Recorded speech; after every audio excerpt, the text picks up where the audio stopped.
watched The Sandlot. I'd known about the movie since I was a little kid. I'd seen it growing up, and I always remembered it. But I went my whole life thinking that it was an 80s film. It's about a group of boys going on an adventure. It's got this childhood nostalgia to it. It's a sports movie. All stuff I associate with the 80s. So, yeah. Came out in 93, that shocked me.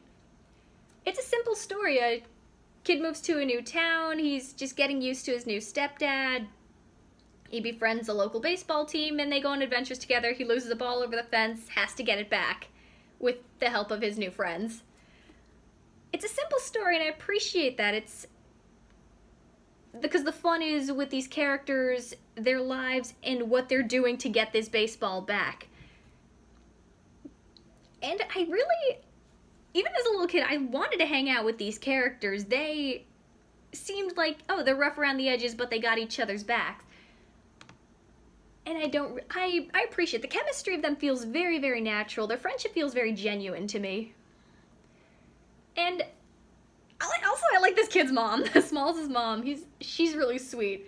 She says, oh, you know what, come on, get into a little bit of trouble. I mean, what mom's gonna say that to her son? I mean, within reason, of course, but come on, go out, get into some trouble. I thought, I like you. I like her a lot. She was so sweet. And I liked, I guess because it's set in the 1960s, I'm fascinated by the different periods in the 20th century. The clothing, the way the movies are shot, the technology of the era. I guess the thing that feels the most fantastical to me is a group of 9 friends consistently hanging out and getting together and coordinating schedules. That baffles me. So I guess maybe things were easier to coordinate when you live in the same neighborhood, and it was a time before cell phones and difficult economies. It's not the most PC movie. I kind of knew going into it. There is a moment that people smarter than me have analyzed where one of the boys, Squints, forcibly kisses a girl, a lifeguard, by pretending to drown. And I thought, okay, I was prepared for it going in. It didn't bother me as much as it did other people, but just because but people are different. Just because that scene in particular didn't have as much of an effect on me doesn't mean other people won't be bothered by it. I was more weirded out by the age difference. Because they said that she liked it. I thought, that's a little boy and she's a teenager. So I personally thought, that's just a horny boy imagining that. Or at the very least she thought, oh, yeah, it's cute because you're a little kid, but that's not going to be cute after puberty. That's my interpretation.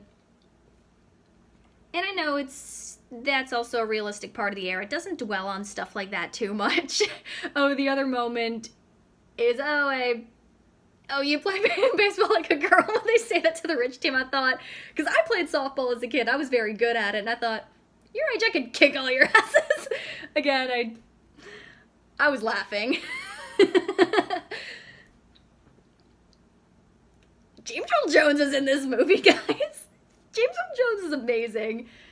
He has this great scene where he's on the other side of the fence. He's the owner of the dog. He's the person who is rumored to be this mean person who's hidden a ton of bodies. The subject of all the crazy stories people have been telling for generations. But the kids finally get to know him, you know, after this really crazy dog chase with the leader of the gang, Benny, who's adorable and sweet, and he definitely plays the cool kid part very, very well. But you can also argue, some people have said that this character is too perfect. He's effortlessly good at baseball, everyone likes him. And it's true, he doesn't have a ton of flaws or problems, really. And he does things very effortlessly, but it fits the tone of the story. He didn't bother me as much as, you know, say something like Superman, who's kind of a boring character because he's so good at everything. Benny, it makes sense because this is how Smalls sees the world, and Smalls idolizes this guy. This is the guy who brings him in. This is the guy who changed his life for the better. So it makes sense that he'd put him on a bit of a pedestal. And he's still got a strong presence to him, Benny. And I like that. So they're still entertaining. But I liked, Cracked.com had a really interesting interpretation about this movie that said along the lines of, I mean, they tell it better than I do, but they saw the movie as an allegory for the segregation of baseball. How the main group of boys that we focus on, they're pretty diverse and definitely scrappier, whereas they're bullies who you don't really focus on the bullies too much, which is kind of nice. Unless there was something like Shooter McGavin. But the bullies are wealthy and white. The fence is this metaphor for segregation. The beast is a metaphor for prejudice. And the man on the other side of the fence is somebody who was negatively affected by the situation. He could have been pro. And he was a wonderful player. I don't know if that was the intention, but it reads really well like that. Definitely makes me see the movie in a new way. Yeah, and then, once again, James Earl Jones is just amazing in everything he does, in everything he's in. I don't think there were any other... I'm gonna look this up so I don't say something stupid on camera. I think he's the biggest name in the film. Pretty sure, at least. He's really cool. Yeah. Oh, Dennis Leary is the stepfather, but he's also... Again, yeah, the bigger names are the adult characters. I actually like that you don't really get a ton of big celebrities in this, because I find it makes it more realistic. And that's what it's going for, this very realistic film.